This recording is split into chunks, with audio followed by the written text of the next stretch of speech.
여러분, 영끌 아파트 흑, 이 말에 모든 뜻이 담겨 있죠. 영끌 아파트라는 것은 영혼까지 끌어 모아서, 쉽게 말하면 내가 대출 받을 수 있는 양만큼 다 받아서 아파트를 샀다는 거예요. 그런데 이 아파트의 가격이 최근에 들어서서 쑥쑥 빠진다는 거예요. 그래서 눈물이 난다는 그 이야기입니다. 그러면 그게 사실일까요? 사실입니다. 안 틀립니다. 당장 보세요, 여러분. 시흥 105세 105동입니다. 한라 비발디 캠퍼스 3차 84제곱미터입니다. 최근에 국토부 실거래가 공개 시스템을 보면 6억 3천만 원의 거래가 됐습니다. 이게 얼마였느냐? 이거요. 8억 3천만 원까지 가던 거예요. 8억 3천만 원까지. 8억 3천만 원까지 가던 아파트가 이렇게까지 6억 3천만 원까지 떨어졌으면 말 다 했죠. 뭐. 작년 10월만 하더라도 여러분, 거의 뭐 8억 3천만 원 갔거든요. 진짜 장난 아니게 지금 떨어지고 있습니다. 그런데 여기만 떨어지느냐? 그게 아니에요. 이게 GTX 라인을 따라서 집값이 엄청나게 오른 그 지역들 지금 줄줄이 떨어지고 있습니다. 오산도 마찬가지입니다. 오산 세교동에 세마역 투르엘 더 펄스트라는 아파트가 있습니다. 84제곱미터가 지난달에 4억 8천만 원에 거래됐습니다. 직전 최고가 거래는 6억 5천 100만 원입니다. 2021년 11월에. 그러면 1억 7천만 원 넘게 떨어졌습니다. 굉장히 많이 떨어졌죠. 굉장히 많이 떨어졌죠. 이렇게 말입니다. 지금 GTX 노선 따라서 그동안 올랐던 곳 지금 다 떨어지고 있습니다. 이왕 시만 하더라도요. 2021년에 38.56%나 올랐었는데 지금은 0.86%가 빠지고 있고요. 시흥시도 마찬가지입니다. 37.26%가 올랐으나 2.04%가 빠집니다. 오산시도 30.22%가 올랐습니다. 그런데 1.31%가 빠지고요. 동두천, 화성도 지금 마찬가지입니다.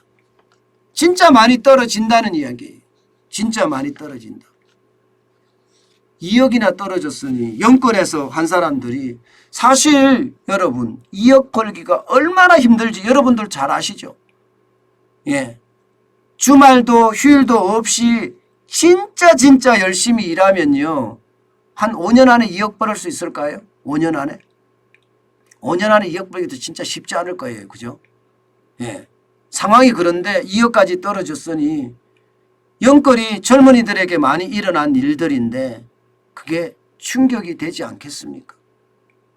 문제는요. 더 떨어질 가능성도 있다는 겁니다. 왜냐고요? 거래가 없어요. 거래가 완전히 말입니다. 뚝 떨어졌습니다.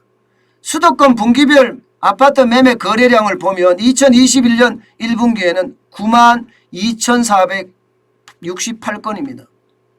2분기도 7만 건, 3분기도 7만 건, 4분기부터 빠지기 시작했어요. 37,293건까지 떨어지더니 2022년 1분기에는 22,489건까지 떨어졌습니다.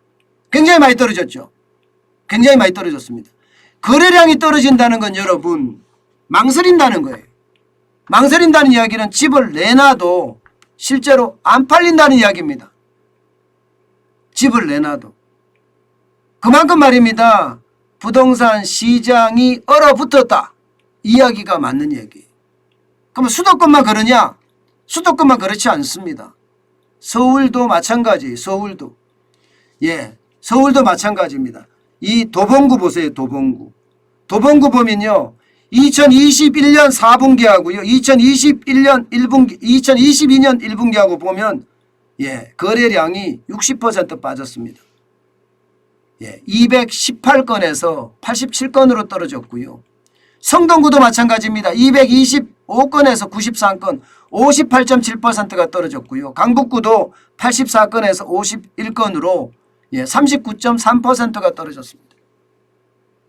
실제 말입니다. 제가 아는 지인도 예, 도봉구 창동에 아파트가 있는데 예, 사실 물건을 내놨습니다. 처음에 6억에 내놨어요. 왜냐하면 그 당시 시세는 6억이었으니까. 6억에 내놨는데 안 팔려요. 예, 이게 12제곱미터인가 아마 그렇게 될 겁니다. 그런데 이게 6억에 내놨던 아파트가 쭉쭉쭉쭉 빠져갖고 지금은 5억까지 내놨는데도 안 팔립니다. 1억을 낮췄어. 1억을 낮췄는데도 안 팔려요. 1억을 낮춰. 재개발 이슈도 있고 앞으로 성장할 가능성도 굉장히 많은데도 안 팔립니다. 이게 현실입니다. 거래 절벽이 그만큼 지금 심각하게 되고 있다는 이야기예요. 여러분 여기에 그래프에 보시면 성북구도 마찬가지죠. 성북구도 62.8%예요. 성북구도. 예, 용인이나 예, 과천이나 연수구도 마찬가지. 연수구는 진짜 심각한데요. 여기는 인천 연수구입니다. 76.8%예요. 그러니까 거래 절벽이 완전히 현실화되는 거죠. 실제 말입니다. 부동산의 지표도 여러분 이거 보세요. 90.2%, 90.2까지 떨어졌어요. 서울 아파트 매매 수급 지수가 91.1에서 쭉쭉쭉쭉 빠져서 말입니다. 5월 1일에서 5월 30일까지 보면 90.2%까지 빠졌습니다. 90.2포인트까지 빠졌다는 것은 100이 기준이거든요. 기준치보다 지금 떨어지고 있다는 뜻입니다. 기준치보다. 예, 기준치보다 떨어지고 있다는 거예요. 결국 말입니다. 시장의 위험성이 기준치보다 떨어진다는 게 저는 충격이라고 보는 겁니다. 이게 여러분 시장은요. 제가 계속 지표를 가지고 말씀을 드리는데 제가 지표를 가지고 여러 지표를 가지고 말씀을 드리는데 거의 틀리지 않았잖아요. 그죠? 거의 지표가 맞습니다.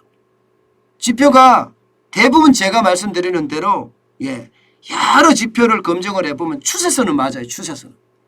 추세선은 진짜 맞습니다. 예, 여기에다가 여러분 하나 더 보여드릴게요. 이 보세요. 이거는 경매입니다. 경매 낙찰가율이 5월에 들어서서 말입니다. 94.4%예요. 오히려 말입니다. 집값이 문재인 정부 들어서서 떨어진다. 3월 9일 대통령 선거를 앞두고 많이 떨어진다 난리쳤을 때보다 더 떨어졌어요. 94.4%까지 떨어졌으니까 이거는 굉장히 많이 떨어진 거잖아요. 1월만 하더라도 낙찰가율이 103.1%였습니다. 2월에는 떨어져서 97.3, 3월에는 96.3, 그러다가 4월에 대통령 선거가 끝나고 뭔가 좋아진 듯한 분위기가 보이니까 105.1까지 올라가더니 5월에는 급전직가였습니다. 94.4까지 떨어졌습니다. 결국 말입니다. 시장은요. 지금 바라보고 있다. 관망 자세다. 이렇게 보입니다. 아무도 말입니다. 이게 거래의 어떤 익스체인지라고 해야 되나요? 예, 거래 포인트가 맞지 않습니다. 집을 내놓는 사람들은 많이 받고 싶어하고 집을 사고 싶은 사람들은 적게 사고 싶어하고 싸게 사고 싶어하고 그 괴리가 굉장히 크다는 거예요. 그 괴리가 크니까 나는 버티겠다. 살라면 사고 말라면 말아라. 이렇게 이야기하는 겁니다. 급매물도 요즘 안 팔린다고 이야기할 정도거든요. 급매물도. 이미 완전 급매물은 초급매물이라는 건 다 나갔고요. 이제 남아있는 건 급매물 정도인데 급매물도 잘 거래가 되지 않는다는 거예요. 결국 말입니다. 시장의 변화는 분명하게 있습니다. 저는 이렇게 생각을 합니다. 윤석열 정부가 부동산 대책을 발표를 할 거예요. 이제 지방선거가 끝났으니까 분명히 발표를 할 겁니다. 그 발표 속에 답이 있을 겁니다. 그 발표가 어떻게 나오냐에 따라서 말입니다. 집값이 다시 올라가고 아니면 집값이 다시 내리고 예, 그 방향성이 정해질 거라고 보입니다. 저는 큰 틀에서는요. 예, 양도소득세라고 해서 집을 팔 때 중과세를 낮춰주잖아요. 그렇기 때문에 많은 사람이 집을 팔려고 할 거예요. 예, 그리고 실제 보유세에 대한 부담 크거든요. 1주택자의 부담도 큰데 2주택, 3주택자는 말해 못하겠습니까? 진짜 세금에 대한 부담이 크죠. 재산세나 종합부동산세에 대한 부담. 아마 이게 낮아진다고 하더라도 그 부담은 그렇게 확 낮아지지는 않을 거예요. 2주택자나 3주택자에게는. 왜냐하면 재산세나 혹은 종합부동산세가 이게 누진으로 붙어 있거든요. 그렇기 때문에 쉽지 않을 겁니다. 그래서 저는 단기적으로는 상승의 요소는 있지만 특히 말입니다. 똘똘한 한 채 중심의 어떤 강남 여기는 상승의 요소가 있지만 나머지 말입니다. 수도권이나 혹은 서울의 외곽 지역들은 저는 계속 떨어지는 그런 형국으로 갈 것 같아요.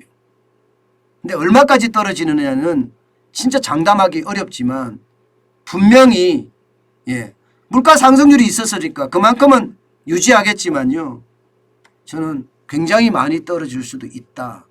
저는 그렇게 생각합니다. 물론 장기적으로입니다. 이게 집이 공급이 계속 될 거니까요. 서울에서도 재건축 공급되고 재개발 공급되고 계속 공급될 거니까 아마 공급 폭탄이라고 이야기할 만큼 터지는 날에는요. 뭐 지금 당장은 그렇게 보이지 않아요. 내년도 그렇게 보이지 않아요. 후년쯤이나 가야지 그런 모양새를 보일 것 같은데 공급은요. 집을 지어서 공급하는 것도 있지만 기본적으로 빨리빨리 허가를 내주면서 공급의 신호를 주는 것도 있습니다. 공급의 신호를 주는 것. 그리고 실제 다주택자들이 집을 내놓게끔 양도세를 완화해 주는 것. 그 외에도 여러 가지 세금 혜택을 주는 것. 이런 것도 공급의 수단이 될 수 있으니까 집값은 결국은 떨어진다. 저는 이렇게 봅니다. 결국은 떨어진다. 네, 제가 오늘 준비한 내용은 여기까지입니다. 오늘도 여러분들 많이 시청해 주셔서 진짜 감사드립니다. 진짜 여러분들은 부자 될 자격이 다 있으신 분들이 주말에 새벽에 이렇게 경제방송을 본다는 자체는요. 나는 부자가 되고 싶다는 그 열망이 크다고 생각합니다. 앞으로도 여러분 경제는 놓치지 마세요. 이제 옛날처럼 겉면 성실함만 가지고 돈 버는 시대는 지났습니다. 겉면 성실에 투자 정보까지는 반드시 알아야 됩니다. 정관전 TV를 보면 그 투자 정보가 눈에 보일 겁니다.